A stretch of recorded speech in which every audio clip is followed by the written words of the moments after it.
Hi friends, welcome to my channel. இன்றைக்கி நம்ம என்ன பண்ண போகிறோம்னு பார்த்தீங்கன்னா, இப்போ வந்து டோட்டலாக வந்து கிளைமேட் வந்து ரொம்பவே சேஞ்ச் ஆகிடுச்சுங்க.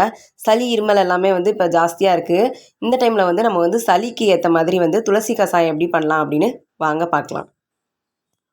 பாருங்கள், நான் வந்து கஷாயம் பண்ணுறதுக்கு ஒரு மிக்சர் ஜாரில் 1 ஸ்பூன் வந்து மிளகு சேர்த்துருக்கேங்க, 1 ஸ்பூன் வந்து வரமல்லி சேர்த்துருக்கேன், கொஞ்சமாக வந்து இஞ்சி சேர்த்துருக்கேங்க. எல்லாத்தையும் சேர்த்து நம்ம நல்லா கொரப்பாக அரைச்சி எடுத்துக்கலாங்க. இப்போ பாருங்கள், நான் வந்து கொஞ்சமாக வந்து துளசி எடுத்திருக்கேங்க. துளசி வந்து நல்லா வாஷ் பண்ணி எடுத்திருக்கேன். இப்போ இதோட நம்ம வந்து அரைச்ச அந்த விழுதையும் வந்து சேர்த்துக்கலாங்க. சேர்த்து நம்ம மிக்சர் ஜார் அலசி தண்ணியும் சேர்த்துக்கலாங்க. உங்களுக்கு எந்த அளவுக்கு தண்ணி வேணுமோ நீங்கள் தண்ணி சேர்த்துக்கலாம். தண்ணி சேர்த்து நம்ம நல்லா கொதிக்க விடணுங்க. உங்களுக்கு நல்லா கொதித்து வற்றி வரணும். இதோட டேஸ்ட் வந்து நல்லா சூப்பராகவே இருக்குங்க. நீங்கள் வந்து 2 வயசு குழந்தைங்கள்லேருந்து பெரியவங்க வர வந்து இந்த கஷாயம் வந்து குடிக்கலாங்க. நீங்கள் வந்து குழந்தைங்களுக்கு கொடுக்குறதா இருந்தால் மிளகு, மல்லி, இஞ்சி இதோட அளவு எல்லாத்தையுமே வந்து கம்மி பண்ணி கொடுத்துக்கலாம். பாருங்கள், நமக்கு வந்து நல்லா கொதிச்சிட்ருக்கு. நல்லா கொதித்து வற்றி வரட்டும். நீங்கள் இந்த கஷாயத்தை வந்து நைட்டே வந்து ரெடி பண்ணி வச்சுட்டு நைட்டு குடிச்சிட்டு மீதம் இருக்கிறத வந்து அப்படியே வந்து அந்த பாத்திரத்திலே வச்சுட்டு காலையில் வந்து அதை சூடு பண்ணி குடிச்சிங்க அப்படின்னா வந்து இன்னுமுமே வந்து டேஸ்ட் வந்து நல்லாயிருக்கும்.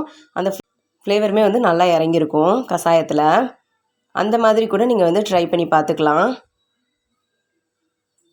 பாருங்கள், இந்த ஸ்டேஜில் நான் வந்து 2 ஸ்பூன் நாட்டு சர்க்கரை சேர்த்துக்கிறேன். உங்களுக்கு வெல்லம் இல்லை அப்படி இல்லைன்னா பனங்கற்கண்டு கூட சேர்த்துக்கலாம். சேர்த்து நம்ம நல்லா கலந்து விட்டுக்கலாம். பாருங்கள், நல்லா கொதிச்சிட்ருக்கு. கலருமே நல்லா சேஞ்ச் ஆகிடுச்சு. பாருங்கள், நல்லா கலர் சேஞ்ச் ஆகிடுச்சு. இன்னும் கொஞ்சம் நேரம் வந்து நல்லா வற்றி வரட்டும்.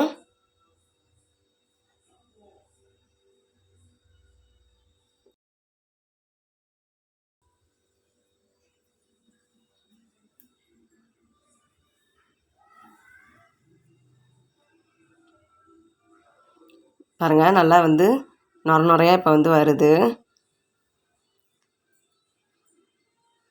இப்போ ஃபஸ்ட்டு இருந்ததுக்கு வந்து நல்லாவே வந்து கம்மியாயிடுச்சு கொஞ்சம். இந்த ஸ்டேஜ் வந்து கரெக்டாக இருக்கும். நான் வந்து கேஸ் ஆஃப் பண்ணிக்கிறேங்க. ஆஃப் பண்ணிவிட்டு நம்ம வந்து வேறு ஒரு பாத்திரத்துக்கு மாற்றிக்கலாம். நான் வந்து கஷாயம் தெரியணும் அப்படின்றதுக்காண்டி வந்து கிளாஸ் பாட்டிலில் வந்து ஊற்றிக்கிறேங்க.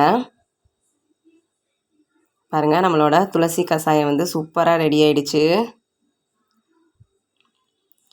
நான் வந்து பசங்க 2 பேர்த்துக்கு வந்து கஷாயம் வந்து ஆற்றிட்டுருக்கிறேன். பசங்க வந்து இந்த கஷாயம் வந்து எப்போதும் குடிச்சுக்குவாங்க.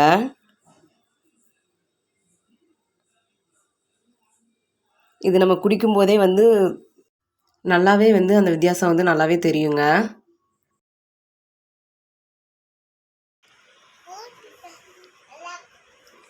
கண்டிப்பாக ட்ரை பண்ணி பாருங்கள். ட்ரை பண்ணி பார்த்துட்டு எப்படி இருந்தது அப்படின்னு சொல்லி கமெண்ட் பண்ணுங்கள். இந்த வீடியோ உங்களுக்கு பிடிச்சிருக்கும்னு நினைக்கிறேன். பிடிச்சிருந்தா லைக் பண்ணுங்கள், ஷேர் பண்ணுங்கள், கமெண்ட் பண்ணுங்கள். மறக்காமல் சப்ஸ்கிரைப் பண்ணுங்கள். பக்கத்தில் இருக்க பெல் சிம்பலையும் கிளிக் பண்ணுங்கள். தேங்க்யூ.